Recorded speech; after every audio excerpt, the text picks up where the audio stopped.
প্রিয় ছাত্রছাত্রীরা, Bangla major semester 1 ACC 1 মুদ্রণ ও প্রকাশনা, এখান থেকে তোমাদের এবছরের জন্য কোন কোন গুরুত্বপূর্ণ প্রশ্নগুলো অবশ্যই দেখে যেতে হবে সেই বিষয়ক আলোচনা আজকে আমি করব। একটু গুরুত্ব দিয়ে পড়ো, গুরুত্ব না দিলে কিন্তু তোমাদের সেমিস্টার মিলিয়ে 60% হবে না। 60% না হলে কিন্তু তোমরা স্টাইপেন্ডের টাকা পাবে না।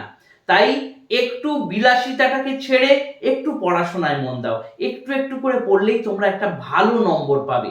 আজকের এই ভিডিওর মধ্যে তোমাদেরকে বলে দেব যে এসিসি পেপার অর্থাৎ এসিসি 1 মুদ্রণ ও প্রকাশনা থেকে কোন কোন প্রশ্নগুলো এবছরের পরীক্ষার জন্য অত্যন্ত গুরুত্বপূর্ণ। মডিউল 1 থেকে তোমাকে প্রথম প্রশ্ন করে যেতে হবে, পাণ্ডুলিপি কাকে বলে, এর শ্রেণীবিভাগ করো এবং পাণ্ডুলিপি লিখনের যে বৈশিষ্ট্য আলোচনা করো। প্রশ্নটা বুঝতে পেরেছো?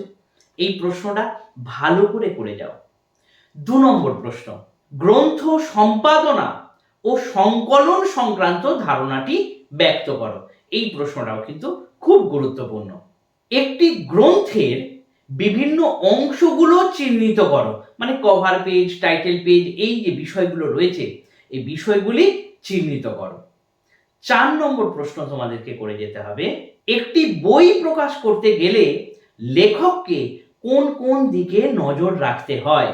এই প্রশ্নগুলো কিন্তু অবশ্যই তোমরা মডিউল 1 থেকে করে যাও।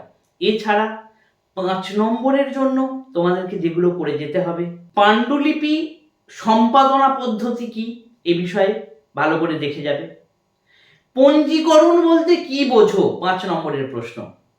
এছাড়া বাংলা বানানের যুক্তাক্ষর, এটা কিন্তু 5 নম্বরে একটুখানি করে যাবে।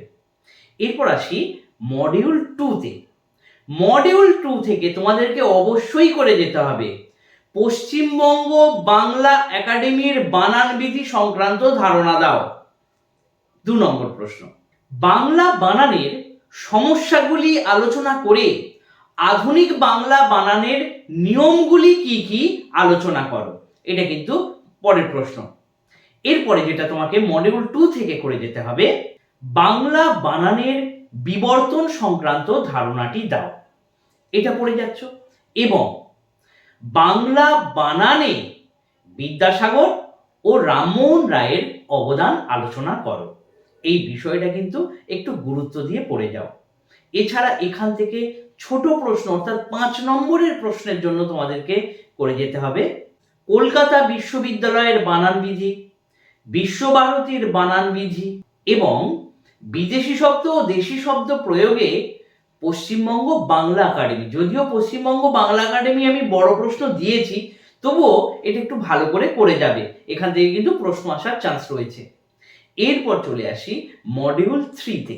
দেখো মডিউল 3 তে কিন্তু তোমাদেরকে প্রুফ সংশোধন শিখতে হবে। তোমরা যে স্যার ম্যাডামের কাছে পড়ছো, তোমরা অবশ্যই সেখান থেকে প্রুফ সংশোধনটা একটু ভালো করে দেখে নাও, তাহলে এখান থেকে কিন্তু একটা ভালো ছাঁকা নাম্বার তুলে দেওয়ার একটা ব্যাপার রয়েছে। এবং প্রুফ সংশোধন যদি তুমি শিখতে পারো তাহলে তোমাদের কিন্তু শর্ট কোশ্চেনেও অনেক কটা শর্ট প্রশ্ন তোমরা কিন্তু কমন পেয়ে যাবে।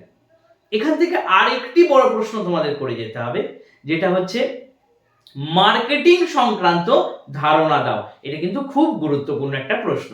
এছাড়া স্টিচিং, বাইন্ডিং, এই ব্যাপারের ধারণাটা তোমাদের যদি থাকে তাহলে কিন্তু 5 নম্বরের প্রশ্ন এখান থেকে কোনো সমস্যা হবে না। এখান থেকেও ছোট প্রশ্ন কোন ধরনের হতে পারে, যে 15খানা প্রশ্ন তোমাদেরকে লিখতে দেবে কেমন হতে পারে সেই বিষয়ে ভিডিও আমি একটা করে দেব।